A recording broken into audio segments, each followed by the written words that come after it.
एल्विश मत समझना मुझे कि चुप मार जाऊंगी मैं तेरे हर।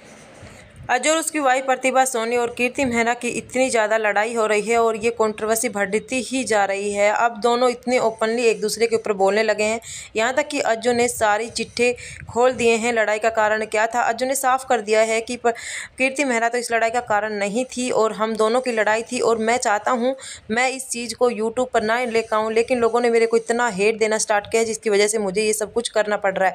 अदरवाइज़ मेरे पास प्रूफ तो इतने हैं कि मैं सब कुछ खोल कर रख दूंगा, लेकिन मैं इसकी तरह यानी कि प्रतिभा की तरह घटिया इंसान नहीं हूँ जो व्यूज के चक्कर में, अपने फॉलोअर्स बढ़ाने के चक्कर में अपनी ही रिलेशंस को इस तरह से बदनाम कर दूँ। और अक्सर आदमियों की लाइफ में कम सुनाई दी जाती है और लड़कियों को सिंपैथी बहुत जल्दी मिल जाती है। आदमी जब तक कोई गलत कदम नहीं उठा ले तब तक लोग उसको सही मानते ही नहीं है। अर्जुन ने ये भी साफ कर दिया है कि अपनी सास से कॉल करते हुए और अपने ससुर से कॉल करते हुए अर्जुन ने ये भी कहा है कि इस कॉल रिकॉर्डिंग को आप अवश्य ज़रूर सुनना। उसमें उन्होंने साफ कह दिया है कि पापा मैं मर जाऊँगा, ये मेरे को बहुत परेशान कर रही है। क्योंकि प्रतिभा सोनी लगातार वीडियो बना रही है और कुछ ना कुछ अज्जू के ऊपर ब्लेम लगाई जा रही है। लेकिन अब इस कंट्रोवर्सी में जो भी कुछ आ रहा है, सबसे बड़ी बात यह है कि अगर जब हस्बैंड वाइफ की लड़ाई है और लड़ाई का कारण कीर्ति मेहरा बताया जा रहा है तो एक फ्रेंड के नाम पर उसे उस चीज़ से अलग रह जाना चाहिए, अलग होकर ही इस चीज़ों को डिसीजन लेना चाहिए। और कीर्ति मेहरा को अज्जू से साफ कह देना चाहिए कि आप प्लीज़ मेरे से दूर हो जाओ,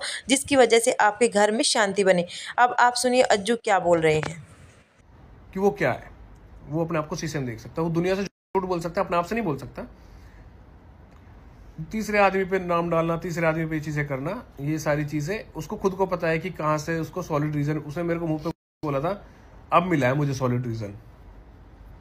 और ये चीज अगर नहीं बोली होती तो वो कसम खा जाए कि भाई मैंने ये चीज नहीं बोली।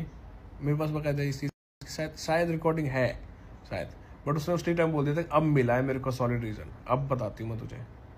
और ये अब से 1.5 साल पहले की बात है। जाके पीछे जो औरत ना हमारे घर खो कर छोड़ देगी है। अगर हमारे फैमिली में तो किसी कुछ होगा ना, जो कि आग ना सारी बटली कर दूंगी एक जगह। अगर हलक में हाथ देकर ना सब का निकाल लूँ ना, जो लेगी हमारे घर का नौस है। और लड़ाई बाजी तो नबाजी के दिन यू आई ना, वो दिन तुम्हारे घर में लड़ाई बाजी तेरी अच्छी की। पहले नबाजी एक दिन भी लड़ाई, खूब बढ़िया प्यार, खूब सब चीज ही। और ये माँ के लक्षण है जो किसी घर खुआन लग रही है, कहीं की बेटी रो रही है, कहीं का बालक रो रहा, कहीं की बहन रो रही है, कहीं की माँ रो रही है, ऐसी हो ऐसी तो प्रतिभा तू घाटा यो और घर रहे और अच्छे खा और अच्छे पी और अच्छे रहे और हम रहेंगे तेरी क्या और साइड पे जा और वहीं बैठ। अरे तू कहो नौकरानी वाली औकात रहेगी तेरी, जो 10% तेरी औकात है ना वही रात में। मैं गलत साबित नहीं कर पाएगा तू या कोई और सुन तुझे कह रही हूँ मैं, तुझे एल्विश मत समझना मुझे कि चुप मार जाऊंगी मैं तेरे हलक में हाथ दे के। कि ऑनलाइन आके एकदम से धमकी दे देना, हलक में हाथ दे दूंगी, ये कर दूंगी, वो कर दूंगी। फर्क इतना होता है कि लड़के हमेशा गलत होता है जब तक वो मरता है। वो लोग है कि दिखा क्यों नहीं देता, जो तेरे पास प्रूफ है दिखा क्यों नहीं लेता, उनको दिखाया क्यों नहीं। क्योंकि मैं था ही नहीं वो पर्सन, ना मैं हूँ वो पर्सन की मैं यूट्यूब पे आके सिंपैथी लूँ या फिर ये चीज़ें। अब मेरे ऊपर हद से ज़्यादा पड़ गई ये चीज़ें, मेरी वजह से एक इंसान की ज़िंदगी ख़राब हो रही है, मेरी वजह से। मतलब भाई हम दो की लड़ाई है, तीसरे बंदे को क्यों खींच रहा है? हम दोनों की लड़ाई है, मैं कह रहा हूँ लड़ लो भाई मेरे से, कोई दिक्कत नहीं है। तीसरे बंदे की इज्जत, तीसरे बंदे की लाइफ को क्यों खराब करना? बस वो दिखा रहा है कि उसकी वजह से, भाई उसकी वजह से कहीं 1% भी नहीं है भाई साहब, 1% वो चीज़ें नहीं है। अगर ऐसी कुछ चीज़ें होती तो मैं पूरे परिवार के साथ रहता हूँ, मैं भी घर में रहता हूँ यार। लोगों ने बोला कि बहन चो बच्चे को नहीं दिखाता, मैंने दिखाया व्यूज के लिए दिखा रहा है। मैं उस टाइम भी चलो मैं छोड़ो यार, क्या ये इनके लोगों का है, कुछ भी बोलेंगे। यही रीजन था, मैं चुप मारे बैठा था। मगर यार कल को वो बड़ा होगा और ये चीजें देखा कि हो क्या रहा है चीजों में और ये क्या हुआ था भाई। पर अगले इंसान को इतना सा भी फर्क नहीं है कि वो किस लेवल तक ये चीजें लेके जा रही, सिर्फ अपनी ईगो सेटिस्फाई करने के लिए। कैसे चली जाए तू? मैं तो चाहता नहीं जॉब करे भाई। वो तुमसे ये चीज नहीं होगी ना, वो तुम्हारा बस इतना सा सिग्नेचर चाहिए कि you are my husband, that's it. तो फिर वो तुमसे ये नहीं पूछे तुम्हारी परमिशन, वो उसमें परमिशन नहीं लिखा हुआ। मैं तो भेज ही नहीं रहा हूँ ना तेरे को। मैं अडल्ट हूँ, मैं खुद की चॉइस के हिसाब से परमिशन ले सकती हूँ अजय। तो फिर मैं कौन हूँ? फिर मैं नहीं ले सकता? क्यों मेरे को गलत ठहरा रही है हर सेकंड में ये? मैंने ठहरा कर मुझे आके बात करनी है पापा, मुझे आके आपसे बहुत जरूरी बात करनी है। मैं अभी निकल रहा हूँ।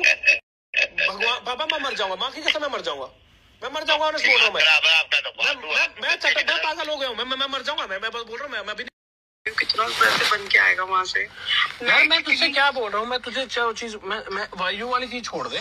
मैं तुझसे एक चीज पूछ रहा हूँ कि जो तुम कह रहे हो कि भाई हम 5 लोग जा रहे हैं और मुझे 5 लोगों के बारे में अब भी पता है, 1 लड़की है और 1 तू है और 3 लड़के हैं। हाँ। एक ही फ्लैट में तुम रहोगे या एक ही घर में? एक घर होएगा। हाँ, वो घर में 4-5 बेडरूम होंगे। हाँ बट मैंने ना काफी सारी चीजें गलत कर दी, तो फिर मम्मी ने बोला बेटा बात कर लो, क्या हो गया, तुम्हारे बीच में ऐसी क्या बात हो गई कि बिल्कुल ही बात नहीं होती डॉली से, तुम तो उसके बहुत अच्छे दोस्त थे। तो उसने बोला कि नहीं मैं उसको फेस नहीं कर सकता, मेरे में हिम्मत नहीं है। तो उसने कोई बात ही नहीं करी, कुछ बात ही नहीं हुई। फिर उसके बाद में मेरे पास उसका कोई फोन नहीं आया, मेरे पास मनी का कॉल आया गाड़ी के लिए। मैंने बोला ठीक है ले जा आके, और वो ले गया। सुन ले, इसके अलावा मैंने कोई बात नहीं। बट उसके बीच में आपने मुझे क्यों नहीं बताया? पता नहीं, मुझे जरूरी नहीं लगा। जय नहीं खोल रहा।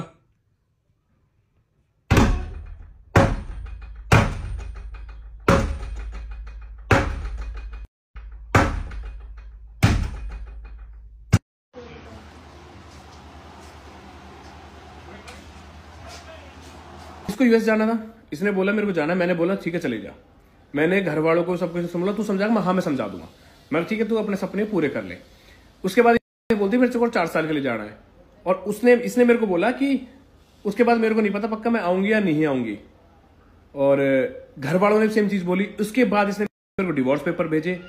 पिछले 2 साल से इसने इसी चीज को लेकर, फिर लास्ट में इसने आके जहां मैं फिलहाल बैठा हूं यहीं बैठ के सारी चीज बोली थी कि अब मुझे सॉलिड रीजन मिला, अब देखते को कैसे बदनाम करती हूँ, देख मैं वायु कैसे यूज करती हूँ। मैं दिखाऊंगी कि मेरे को बच्चे के लिए दूध पिलाने के लिए पैसे नहीं है।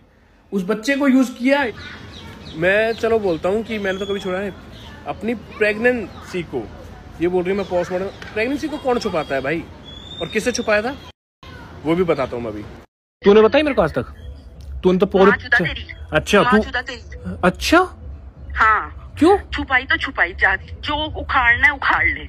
तो भाई देख रहा तो फिर जो उखाड़ना है उखाड़ ले, ठीक है। आखिरी ऑप्शन है ना तलाक का, तलाक दे, रवाना हो यहाँ से मेरी जिंदगी से, दफा। तेरे जैसे अनपढ़ गंवार मुझे आदमी चाहिए ही नहीं। ये कह रही हूँ पापा क्यों आएंगे? पापा जो पहले पूरी तरह बोल। अरे पूरी तरह बोल, अब कैसे फट रही है तेरी? ढंग से बोल। ये कह रही हूँ ये आपने लास्ट स्टोरी देखी है ना, ये सारी चीज़ें मैं बहुत, और एक बार नहीं है ये रिकॉर्डिंग तो मैं चलो 1-2 बार है मेरे पास अनलिमिटेड। और एक ही चीज़ नहीं है, अफेयर वाली चीज़ भी आपके भी लेके आ रहा हूँ मैं। अगली चीज़ है चीटिंग वाली जो आपने करी है। दूसरी चीज़ रात भर कौन छोड़ के भागता था भाइयों को, कहाँ जाते थे आप, वो भी रिकॉर्डिंग ला रहा हूँ। जो रोकता था तो मेरे को ये मारते थे ना। मम्मी बिल्कुल भी गाड़ी ना रोक रही, बिल्कुल भी। बहुत देर से पीछा कर रहा हूँ, वायु तो बिल्कुल न मिलने दे रही है, ठीक है। मुझे देख रही गाड़ी लग जाएगी, कुछ हो जाएगा, कुछ ना बगल लग रही है बस। अब बता दे मैं क्या करूं। तो हुई मैं गई थी, मेरे पे कैरेक्टर असैसिनेशन हो रहा था, मेरे को बोला जा रहा था, गंदी गंदी गाली दी जा रही थी। मैंने प्यार से बोला था प्लीज़ गेट खोल दो, मुझे बात करनी है। मुझसे बात नहीं की जाती थी, मैं अकेली रोती रहती थी, वहीं पूरी रात कोई गायब रहता था, ये सब चलता था। आप मेरे पास्ट को उठा के आप मुझे गलत साबित नहीं कर सकते, क्योंकि सबका पास्ट होता है। और रही बात, मैं आपके घर में आने के बाद में अगर मैंने कुछ ऐसी चीज़ करी हो जिससे आपको लगता है कि मैं गलत लड़की हूँ, तो प्लीज़ आप वो प्रूफ डालिए, मुझे कोई प्रॉब्लम नहीं है। लेकिन मैं गलत नहीं हूँ, ना आप कभी साबित कर पाएंगे। मैंने आपके घर में कदम रखने के बाद से सिर्फ आपको अपना सब कुछ माना था, और अब भी मानती हूँ।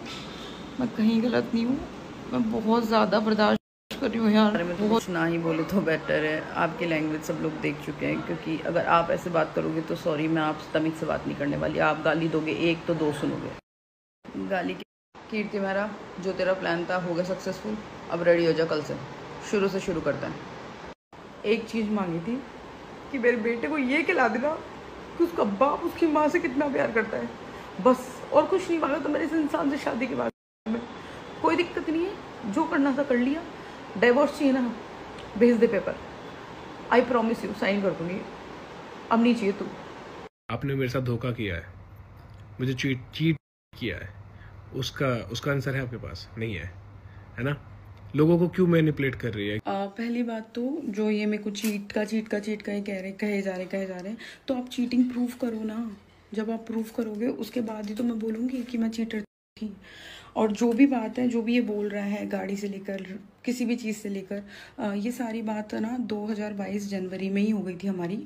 उसके बाद ही मैं इसके फेब में या मार्च में शिफ्ट हो गई थी। उसके बाद में नवंबर 2022 में हमारी शादी हुई थी। इसको सारी चीज़ें पता थी शादी से पहले, बिना शादी के भी। आई वॉज देयर लाइक 8 महीने तक मैं वहाँ रही थी, सारी चीज़ों का ध्यान रख रही थी, क्योंकि उस टाइम पे भाभिया थी नहीं घर पे। वो जा चुकी थी 2021 में ही, मैं वहीं थी, सारी चीज़ों का ध्यान रख रही थी।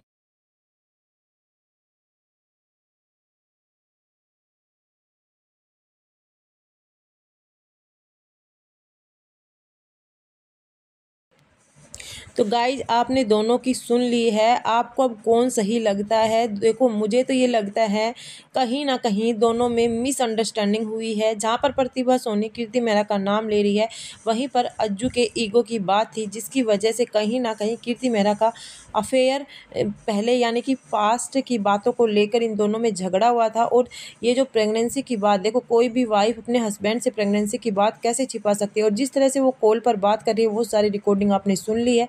तो अज्जू ने भी अब सारी कॉल रिकॉर्डिंग और जितनी भी बातें थी वो खोल कर रख दिया। अभी अज्जू का ये कहना है कि अगर ये ज़्यादा ही तमाशा बनाएगी तो मैं इनकी, जो मेरे को चीट करती थी, किसके साथ इसका अफेयर था, 6-6 दिन तक कहाँ गायब रहती थी, सबके प्रूफ मेरे पास हैं। और जो वो लड़के की बात बीच में आ रही थी, तो हर हस्बैंड चाहता है कि उसकी वाइफ किसी से बात कर रही है तो उसको बता देना चाहिए। तो ये सीधा कह रही थी, मैंने ज़रूरी नहीं समझा कि ये सब कुछ बताना ज़रूरी था। और पास्ट मतलब मेरी जॉब वगैरह के बारे में, देखो जब तक रिश्ता नहीं चलता, जब तक दोनों हस्बैंड वाइफ की अंडरस्टैंडिंग अच्छी नहीं होती, और हर स्त्री का और हर हस्बैंड का या वाइफ का, दोनों का फ़र्ज बनता है कि आपस में दोनों बातें कर कर ही आगे बढ़े, ना कि अपनी मर्ज़ी से चलाएं, तो रिश्ते कभी भी नहीं चल सकते।